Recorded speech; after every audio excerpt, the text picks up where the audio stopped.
کہا جا رہا ہے ایمان لانے والوں بھی ایمان لاؤ، اللہ پر ایمان لاؤ، یہ آپ سے کہا جا رہا ہے۔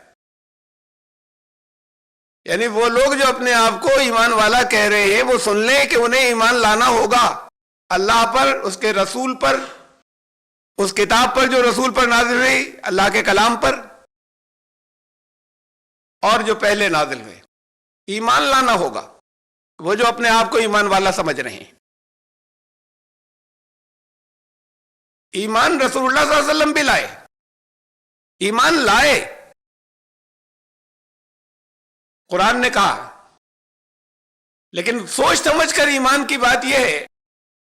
اب یہ سوچ کر شعوری طور پر، اس لیے کہ قرآن نے کہا وہ لوگ جہنمی ہیں جو لہم قلوب لا یفقہون بہا ولہم اعین لا یبصرون بہا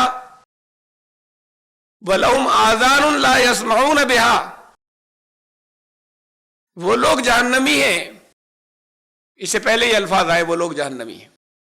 وَلَقَدْ ذَرَأْنَا لِجَهَنَّمَ كَثِيرًا مِنَ الْجِنِّ وَالْإِنسِ لَهُمْ قُلُوبٌ لَا يَفْقَهُونَ بِهَا وَلَهُمْ أَعْيُنٌ لَا يُبْصِرُونَ بِهَا وَلَهُمْ آذَانٌ لَا يَسْمَعُونَ بِهَا، وہ لوگ جہنمی ہیں جن کے دل ہیں تفقہ نہیں کرتے، تفقہ سے کام نہیں لیتے۔ تفقہ کسے کہتے ہیں اسے سن لیجئے، سمجھ لیجئے۔ امام راغب نے لکھا کہ جو پرانے اینشنٹ ڈکشنری کے ایکسپرٹس لوگ ہیں کہ کسی چیز کے ظاہر کو دیکھ کر اس کی گہرائی کو سمجھ لینا، اندر کی بات کو جو نظر نہیں آ رہی،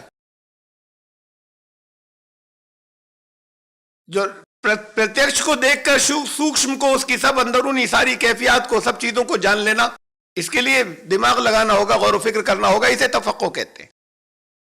لہم قلوب لا یفقہون بہا، ان کو دل دیے لیکن تفقہ نہیں کرتے، ان کو آنکھیں دی لیکن دیکھتے نہیں، ینظرون نہیں کہا، ینظرون نظر سے بنا ہے، اسے بھی دیکھنا کہتے ہیں۔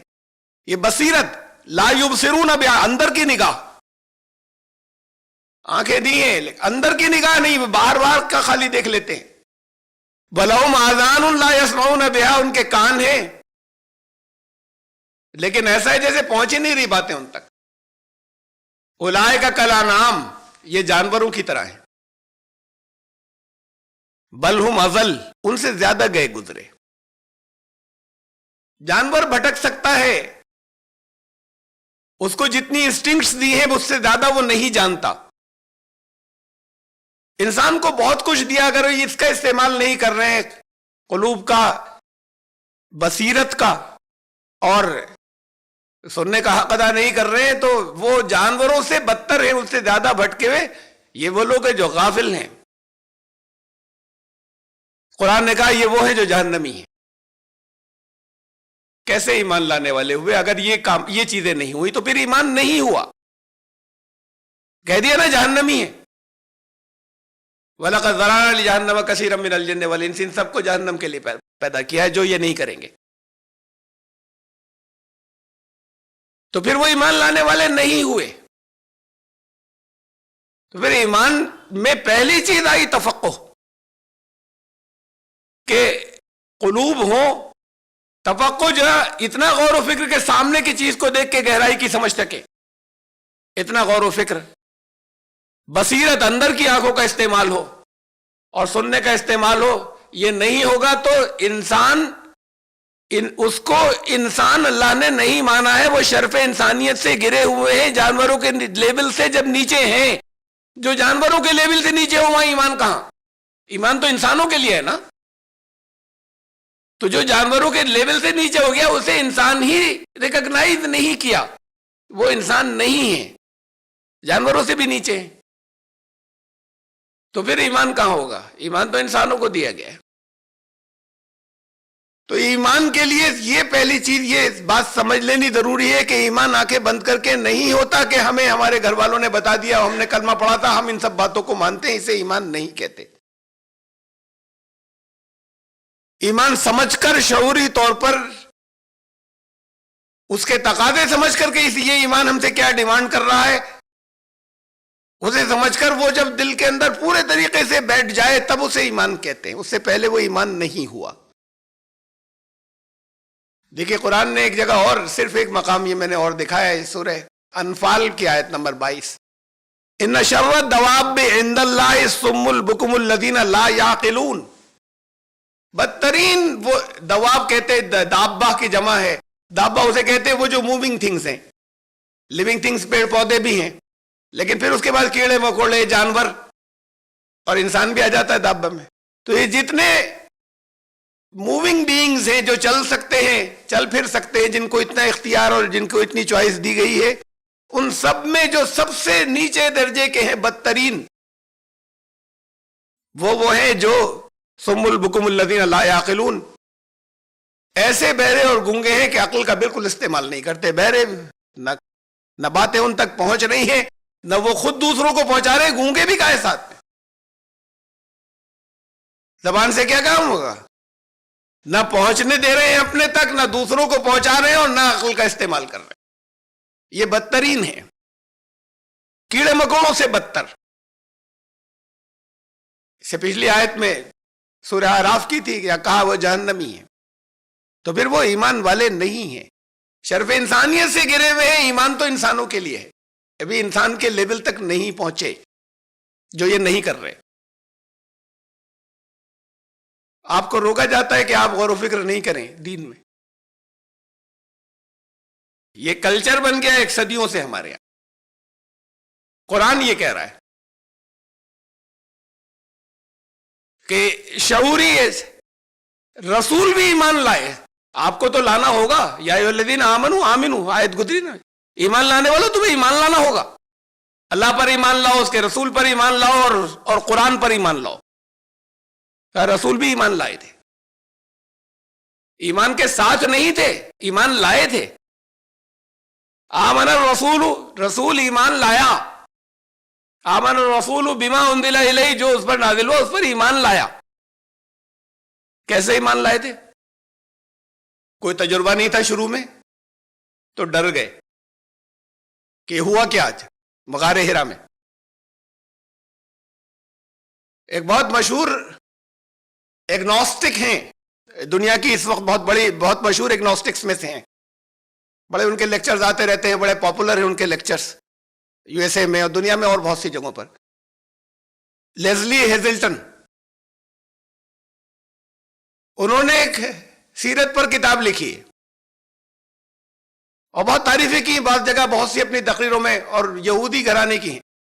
رسول اللہ صلی اللہ علیہ وسلم کی، قرآن کی بہت تعریفیں کی. ایگنوسٹک اسے کہتے ہیں جو یہ کہتے ہیں کہ ہمیں نہیں معلوم یہ سچ ہے یا جھوٹ. ایتھیسٹ تو وہ ہوتے ہیں جو کہتے ہیں ہم نہیں مانتے خدا ہے. ایگنوسٹکس وہ ہوتے ہیں جو کہتے ہیں ہو سکتا ہے ہمیں ثبوت نہیں ملے، لیکن نہیں ہے ہمیں اس کے ثبوت بھی نہیں ملے. تو وہ منع نہیں کرتے، وہ کہتے ہیں لیکن نہ ہم ان باتوں کو مان سکتے ہیں نہ انکار کر سکتے ہیں. آج کل زیادہ بڑی تعداد ان لوگوں کی ایگنوسٹکس کی، وہ لوگ جو ملحدین کہلاتے ہیں، ان میں نہیں ماننے والوں، وہ کہتے ہیں ہمارے پاس سفیشینٹ پروف نہیں ہے کہ ہم مان لیں، لیکن ہم انکار بھی نہیں کرتے اس لیے کہ انکار کرنے کے ثبوت بھی نہیں ہے. ہو سکتا ہے ہو سکتا ہے نہ ہو. تو یہ لیزلی ہیزلٹن نے وہ کتاب لکھی، اس میں انہوں نے لکھا کہ یہ ان کی سچائی کی دلیل ہے. پیغمبر محمد صلی اللہ علیہ وسلم کے بارے میں لکھا، محمد صلی اللہ علیہ وسلم کی کہا ان کی سچائی کی بہت بڑی دلیل ہے یہ کہ وہ آدمی جھوٹا نہیں تھا. کم از کم یہ بات تو فائنل ہے کہ وہ ڈر گئے وہاں. اگر جھوٹا ہوتا تو آگے سب جگہ دعوے کرتا آگے کہ آج میرے پاس فرشتہ آیا اور آؤ میری پوجا کرو، یا یہ کہ یہ لو مجھ سے، تو آ کر کوئی دعویٰ کرتا. یہ بڑا فطری اور بڑا نیچرل ری ایکشن تھا، ایک ڈر جانا کہ پہلی ملاقات میں کچھ سمجھ میں نہیں آیا جس کا تجربہ نہیں تھا پہلے. یہ ان کے سچے ہونے کی دلیل ہے. پھر وہ حضرت خدیجہ کے پاس پہنچے، انہوں نے تسلی دی. آپ کمزوروں کا ساتھ دیتے ہیں، آپ بے سہاروں کو سہارا دیتے ہیں، آپ یتیموں کی سرپرستی کرتے ہیں، آپ مظلوموں کی حمایت کرتے ہیں، اللہ آپ کو ضائع نہیں ہونے دے گا. اس کے بعد پھر وہ لے کر گئی ان کے پاس جو اس دور کے ایک عالم تھے، عیسائیت کا علم تھا ان کے پاس، ورقہ بن نوفل کے پاس. انہوں نے سنا تو انہوں نے کہا یہ تو فرشتہ تھا جو تمہارے پاس آیا تھا، یہی فرشتہ تھا جو اس سے پہلے آیا تھا حضرت موسیٰ کے پاس اور دوسرے نبیوں کے پاس.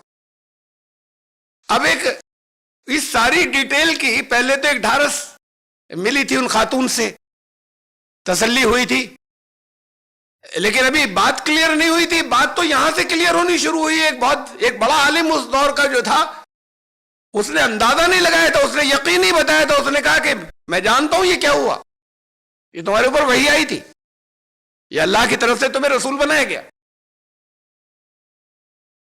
اب یہ یقین ایمان والا حصہ سٹارٹ ہو رہا ہے.